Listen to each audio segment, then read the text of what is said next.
Sa ating nilagang baboy ay kailangan natin ng mga sangkap na ito. Baboy, cabbage, luya, paminta, bawang, sibuyas, siling green, at patatas.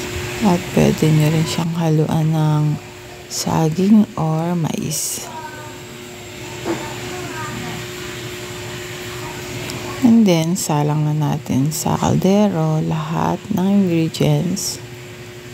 Pagsamasamahin at isalang sa kalan.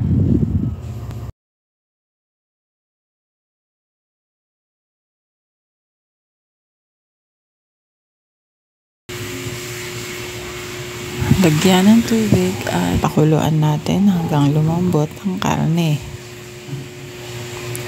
Siyempre, nalagyan na natin siya ng asin, paminta, luya, at yun ang magpapasarap sa ating nilagang baboy.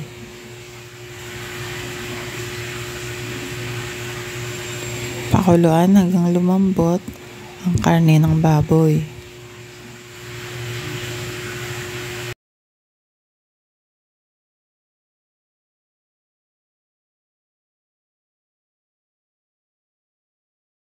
Pag malambot na ang karne ng baboy, ay ihalo na ang cabbage, saging, at kung ano pa ang gusto nyong isama, pwede ang mais.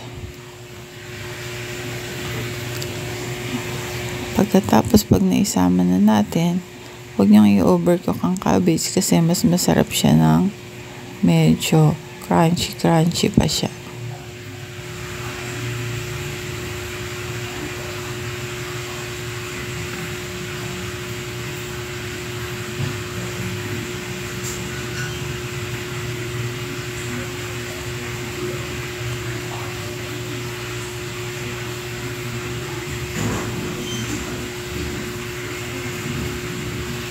Ayan, kumukulo na kasama ng gulay at maya-maya lang ay pwede na natin itong ahunin at tikman.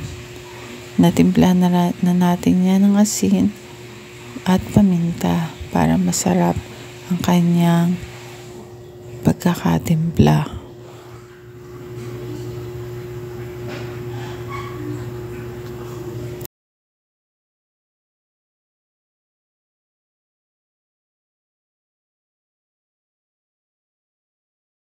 Ito na yung luto.